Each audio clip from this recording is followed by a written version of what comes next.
The Sharks make a ton of roster moves. We have an update on Logan Couture and if he's going to be available for opening night. Plus, I predict the Sharks opening night roster and lines. And guess what? I think the Barracuda lines are going to be as well. So all that and more on today's episode of Locked On Sharks. You're Locked On Sharks, your daily podcast on the San Jose Sharks. Part of the Locked On Podcast Network, your team every day.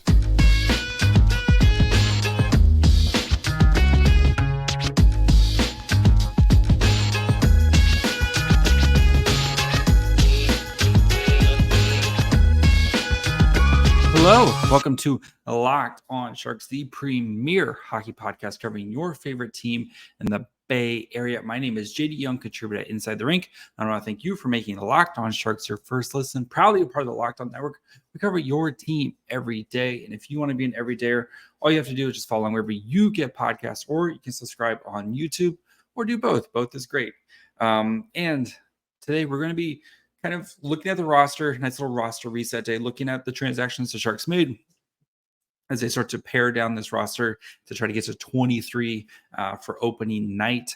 I believe the Sunday night is like the roster cut down day. So Monday is like here's what your roster will be.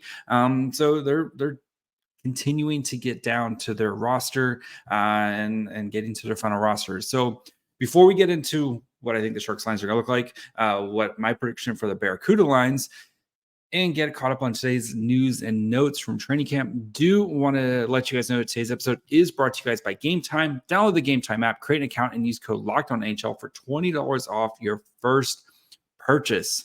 And training camp, we're down to kind of one group now instead of the ABC group. We're kind of getting close to here. And we'll start with Couture, who it's looking very much like he is not going to be available for the Sharks come opening night, has yet to hit the ice to start practicing.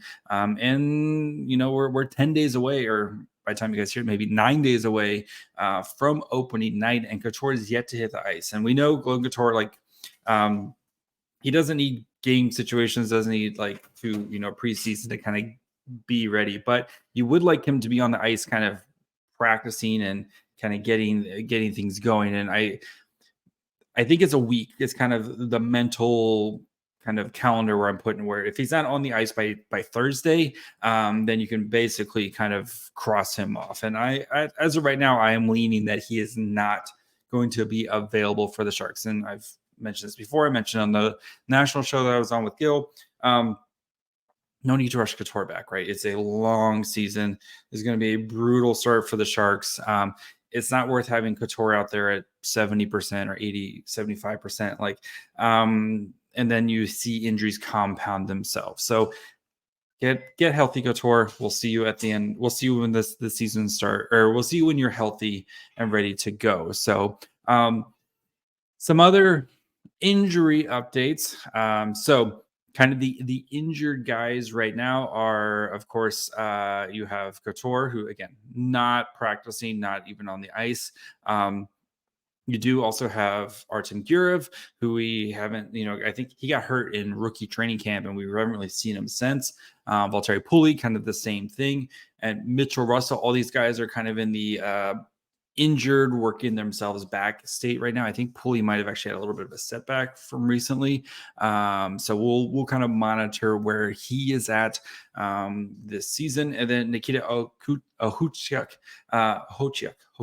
Nikita Okhotiuk, also in that injured group as well. All these guys are probably going to be starting the season with the Barracuda. If not, maybe a guy like Gurev or Russell could be starting with the Wichita Thunder. But I think most of these guys are going to be with the Barracuda this year. Some of them will have to pass through waivers. Nikita Okhotiuk, and then Mikael Granlund and LeBanc were both also skating with that injured group. Granlund, we're not going to.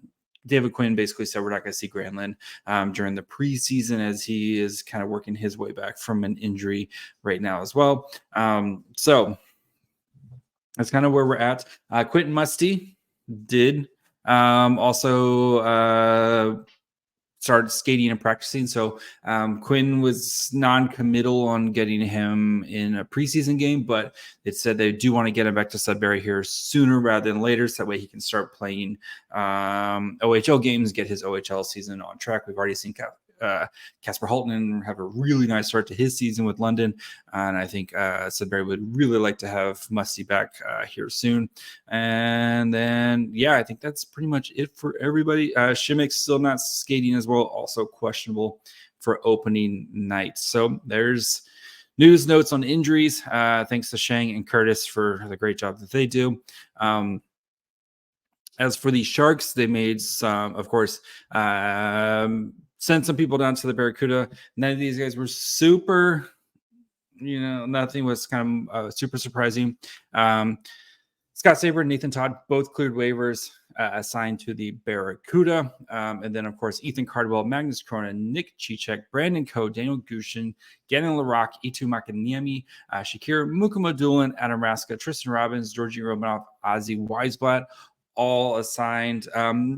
Interesting that Mukumadulin didn't hang around maybe for at least a little bit longer and was one of the last cuts. But I think the Sharks kind of know what they're at, and I think they want to start kind of getting Henry Thrun, because I feel like Henry Thrun's going to make this team, and Henry Thrun is going to have a huge kind of part on and role on this team. So I think they kind of wanted to, with, we're a little over a week away, start getting things kind of detailed in for the beginning of the season. Justin Bailey, Cole Castles, and Tanner Kaspick all are on PTOs. Remember, Cole Castles does have a Barracuda contract, but was working out for a potential NHL deal. All these guys will report to Barracuda training camp. I wouldn't be surprised if Kaspick and Bailey both get AHL deals, and it's not like you can't give them an NHL deal at some point during the season if you really need them. Look at our friend Derek Pouliot.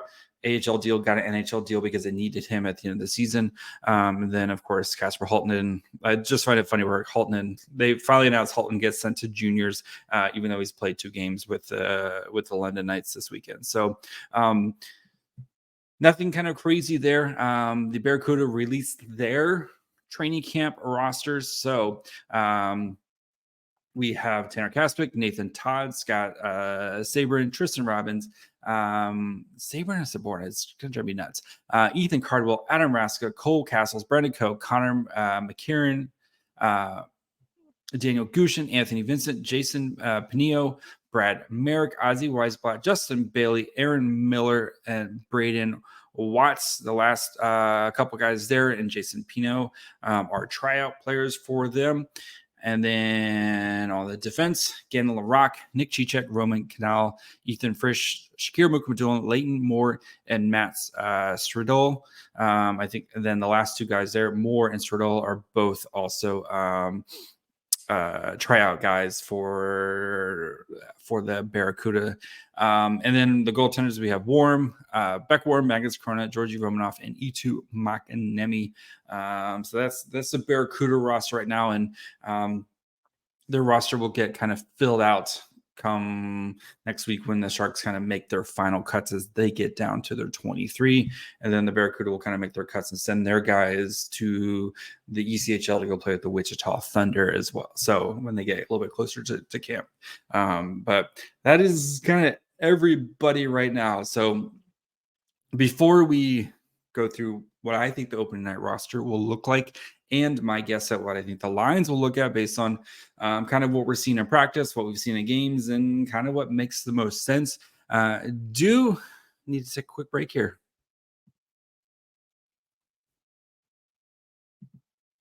And let you guys know about our good friends over at Game Time. I've used Game Time before. It is an amazing way, especially if you want to buy tickets for whatever, right?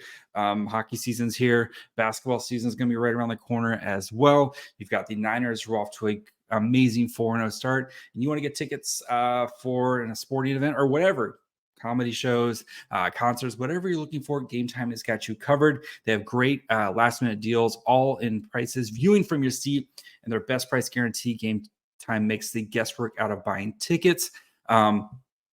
I really love the app because you can see where your seats are. I used it to buy tickets to Ed Sheeran for my wife for her birthday. She had a blast. I didn't get to go because some issues with watching the boys, but she had a blast. She knew exactly where her seats were. She could see them before she got there. Had an amazing time. I love that too. The all-in prices showing up, so you don't have to be like, oh, you buy it and then you go to check out and there's like $50 extra in fees. It's all there, right? You know exactly what you're paying when you get it. So if you want to right now look for tickets, Sharks tickets, which are probably going to be not expensive this year. Like I said, you got Warriors, you got plenty of good stuff going on. Take the guesswork out of buying tickets with Game Time. Download the Game Time app, create an account, and use code LOCKEDONNHL for $20 off your first purchase. Terms apply. Again, create an account, redeem code LOCKEDON, LOCKEDONNHL for $20 off. Download Game Time today. Last minute tickets, lowest price guaranteed.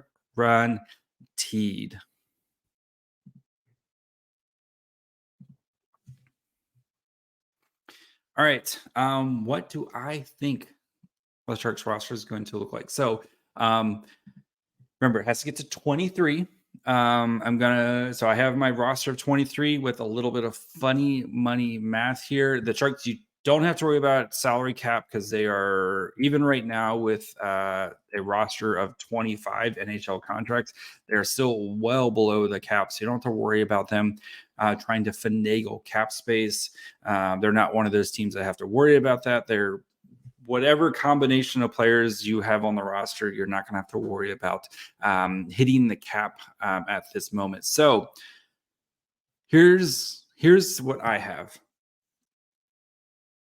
My initial count is actually going to be 24 with a caveat. So opening roster, the forwards in alphabetical order: Barabanov, Bordeleau, Couture, Duclair, Eklund, Granlund, Hurdle, Hoffman, Cunnin, LeBanc, Lindblom, Peterson, Sturm, Zadina, Zetterlund on the forwards.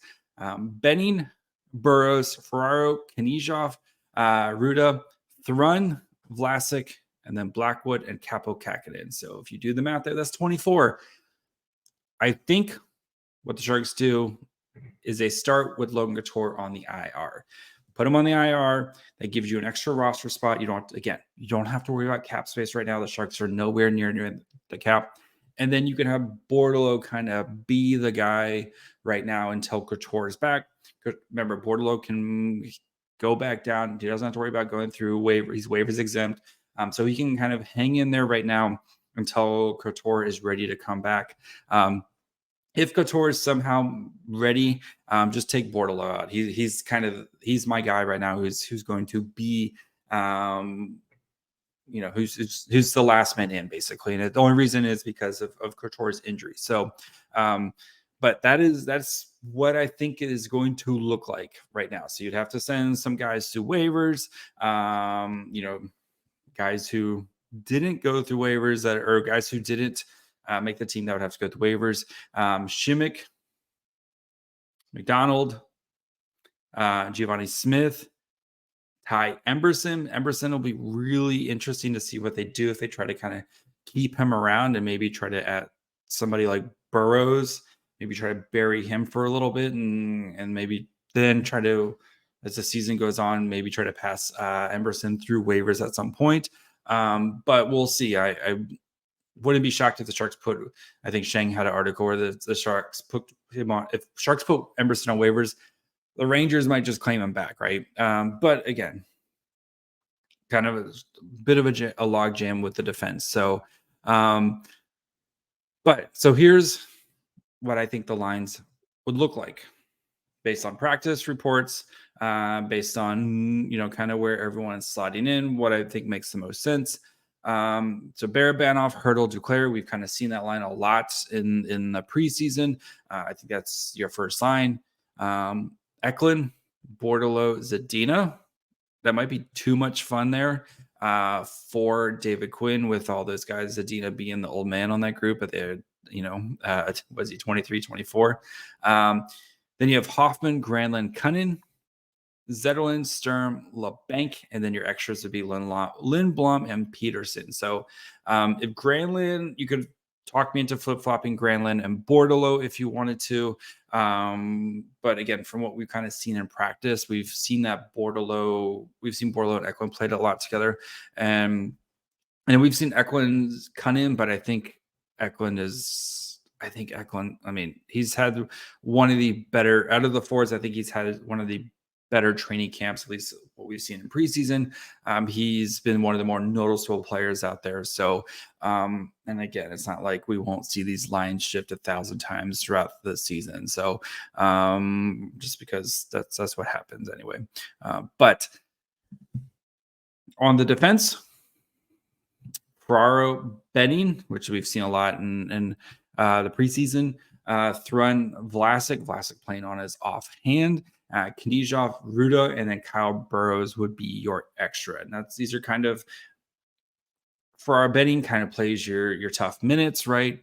Thrun, Vlasic can kind of help Thrun out a ton, while Thrun is a little bit more of the offensive guy on that. Knizhov, Ruda, I think, is a nice third pairing line, defensive pair. Depends on if Ruda's healthy. But that is, if Ruda's not healthy, you could swap Ruda for Burrows. But that's what I have right now. And then I think I'm gonna say Blackwood gets the opening night start.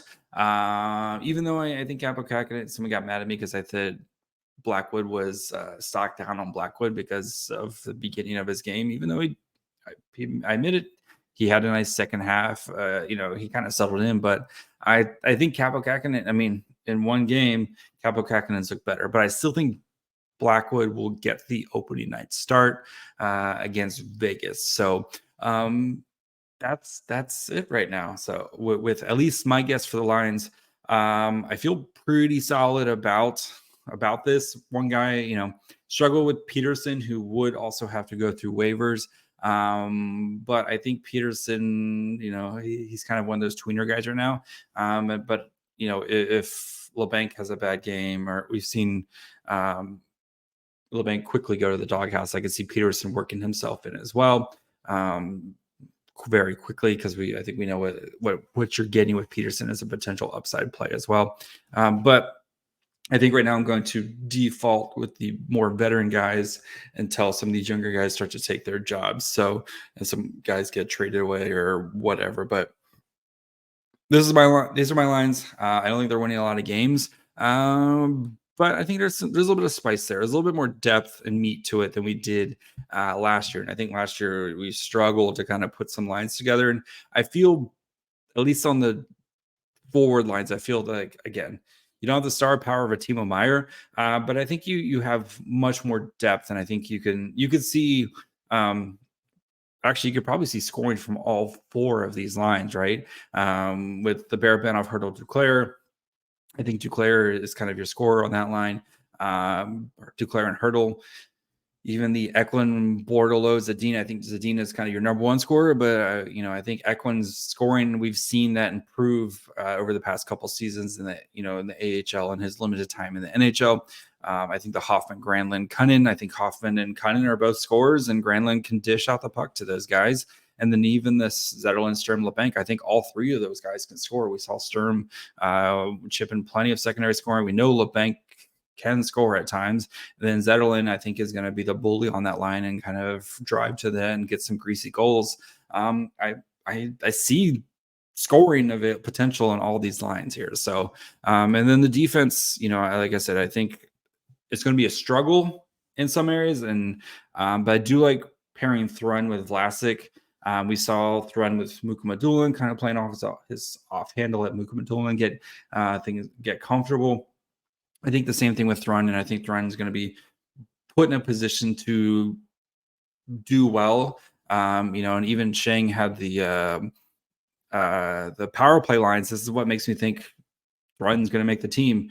You have Thrun, Hurdle, Duclair, Barabanov, Hoffman on the first power play, and then Benning, Zetterlund, Eklund, Zadina, and Bordelot on the second one. Other than Benning, because the Sharks had nobody else, really. I like those power play lines aren't too bad. And then if Couture comes back in, you could put him back on the top line, or if you wanted to have him kind of play the defensive role on the second power play unit when he gets back, or just have him replace Bordelot. Like those are not too bad. Like those are not the worst power play units that we've seen.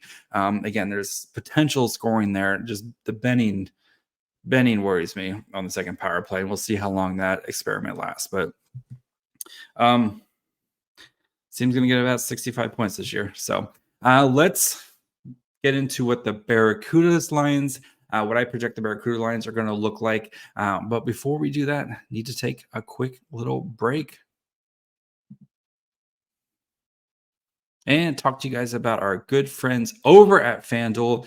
If you want to snap into the action this NFL season, FanDuel is America's #1 sportsbook, and they've got you covered because right now new customers get $200 in bonus bets guaranteed.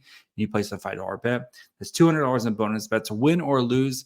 So if you've been thinking about joining FanDuel, there's no better time to get in on the action. The app is super easy to use.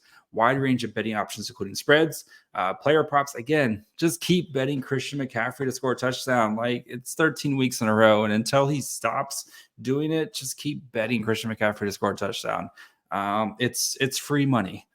They have overs, unders, whatever your little heart desires. The same game parlays are really fun too. So if you think, you know how a game's going to go, they usually have some nice little parlays that you can do where maybe tying a player would score a touchdown. Again, Christian McCaffrey scoring a touchdown with a Niners win. I kind of like that. So visit FanDuel.com/lockedon and kick off the NFL season. FanDuel, official partner of the NFL.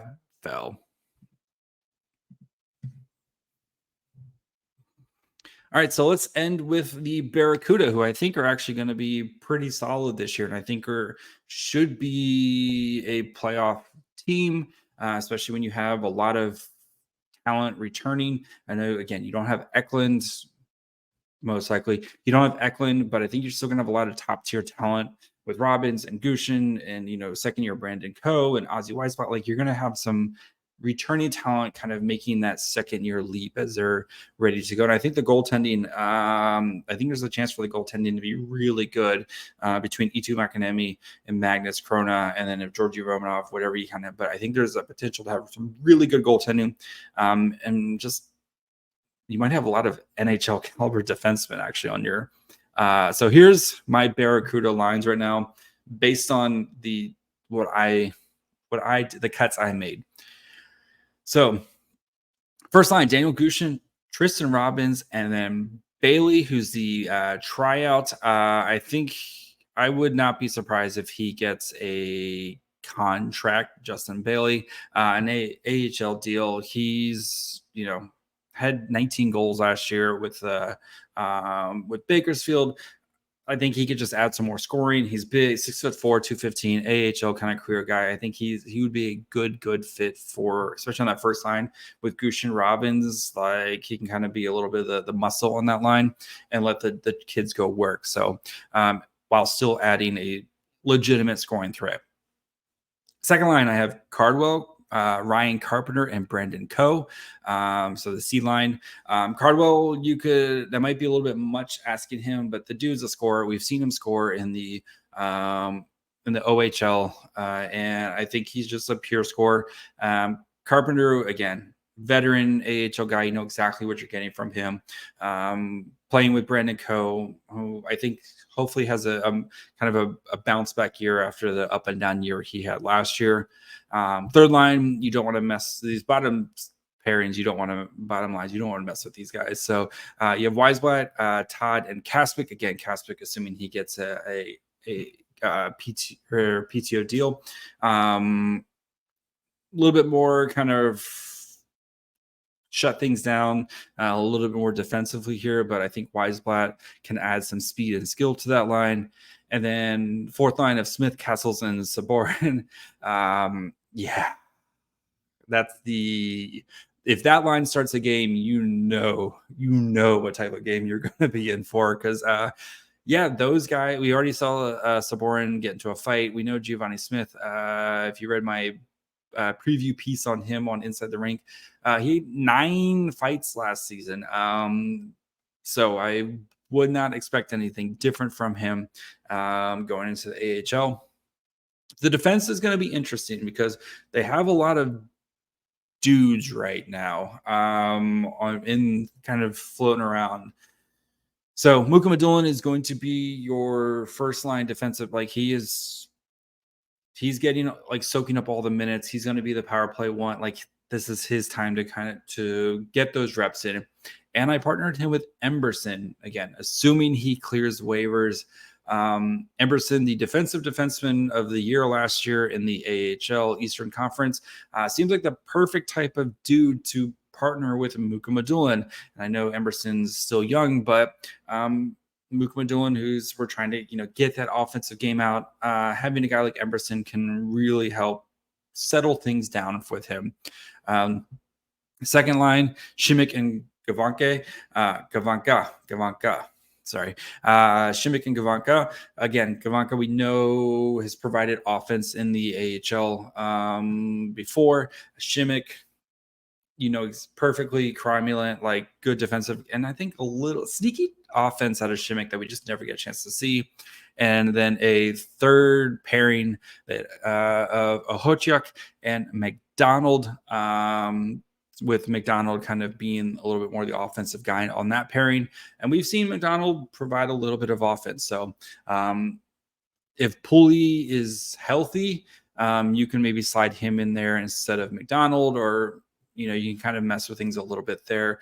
Or if Emberson gets claimed, I think throwing Pulley, we've seen Mukhamadullin and Pulley together, just two huge, like 6'4" and 6'6" defensemen hanging out there would be really fun. And Pulley does not give an inch in front of the crease. Like he is willing to dirty whatever you need to do. I think not like dirty, like he plays dirty, but like he's willing to kind of get his hands dirty and get in there and not give up an inch.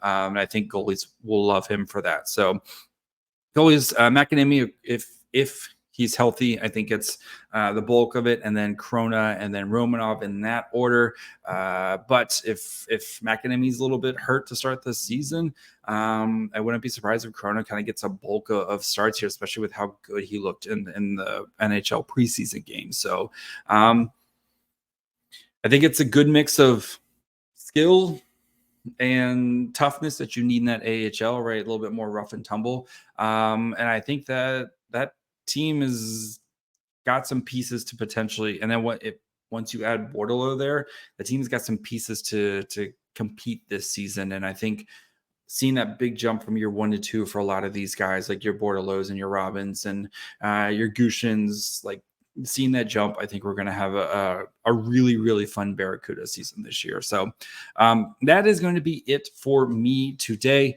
We'll be back tomorrow. We'll talk about the preseason game, and then we'll do another stock up, stock down at some point this week. And then, of course, get you guys ready for the regular season starts next week. So make sure you guys are following along wherever you get podcasts. And of course, you can subscribe on YouTube as well. I think I'm like less than 10 away from 2,300. So this would be a great time to do so if you haven't already. You can also follow the show on Twitter, Facebook, Instagram, and Threads at Locked On Sharks. You can follow me on Twitter and Threads at MyFryhole. Until tomorrow, bye, friends.